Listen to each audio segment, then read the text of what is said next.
En el primer capítulo del primer libro del Génesis, leemos que Dios, aparte de crear todas las cosas, también hizo a los seres humanos. Hombre y mujer los creó, a su imagen y semejanza.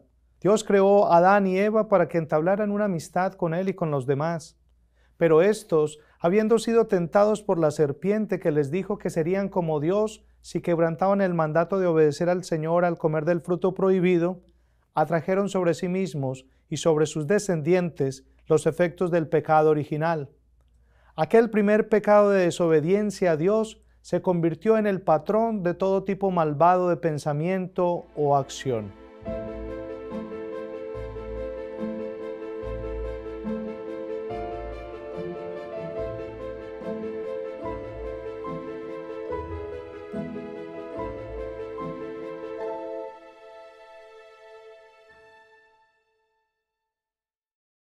Los seres humanos somos ante todo seres sociales, que tenemos la necesidad de establecer contacto con otras personas y con el medio que nos rodea.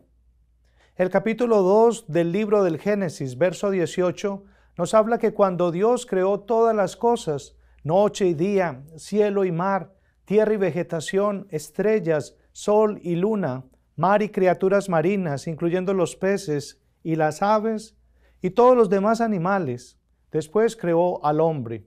A su imagen y semejanza lo creó y lo puso al frente de toda esa creación, dándole el mandato de gobernar todas las cosas.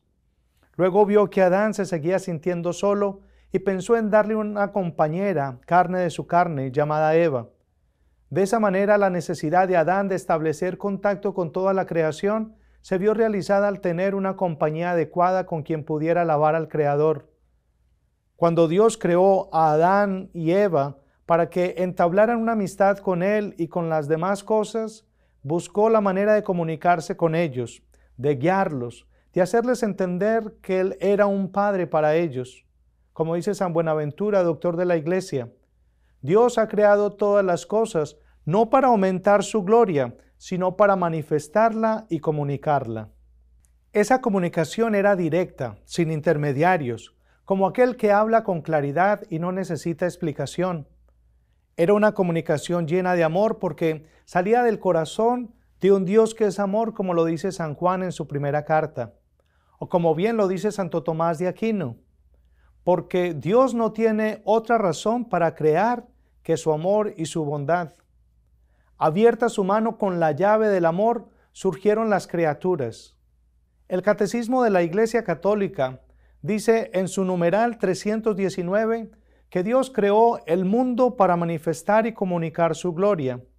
La gloria para la que Dios creó a sus criaturas consiste en que tengan parte en su verdad, su bondad y su belleza. En esa comunicación, Dios instruye a nuestros padres en la fe, Adán y Eva, a optar por el camino de la obediencia a Él, que es la llave de la unidad eterna con el Creador y de la permanencia en el jardín del Edén. El dominio del mundo que Dios había concedido al hombre desde el comienzo se realizaba ante todo dentro del hombre mismo como dominio de sí. El hombre estaba íntegro y ordenado en todo su ser por estar libre de la triple concupiscencia que lo somete a los placeres de los sentidos, a la apetencia de los bienes terrenos y a la afirmación de sí contra los imperativos de la razón. Toda esa armonía de la justicia original prevista para el hombre por designio de Dios se perderá por el pecado de nuestros primeros padres, que al ser tentados por la serpiente, que es Satanás, el diablo o demonio, que les dijo que serían como Dios si quebrantaban el mandato de obedecer al Señor al comer del fruto prohibido, rechazaron la autoridad de Dios y cometieron lo que se conoce como el pecado original, y atrajeron sobre sí mismos y sobre sus descendientes los efectos del pecado original. Todos los descendientes de Adán y Eva heredaron el pecado, como cuando un hijo hereda un defecto genético de sus padres. Por eso, todos los seres humanos nacemos en pecado. Eso significa que cuando nacemos ya somos imperfectos y tenemos la tendencia a hacer lo malo. Como los seres humanos hemos heredado el pecado o la imperfección, nos enfermamos, envejecemos y morimos. pagamos las consecuencias de nuestros errores y de los errores de los demás. En la carta a los Romanos, capítulo 5, verso 19, San Pablo dice: por la desobediencia de un solo hombre, todos fueron constituidos pecadores. Como por un solo hombre entró el pecado en el mundo y por el pecado la muerte, y así la muerte alcanzó a todos los hombres por cuanto todos pecaron.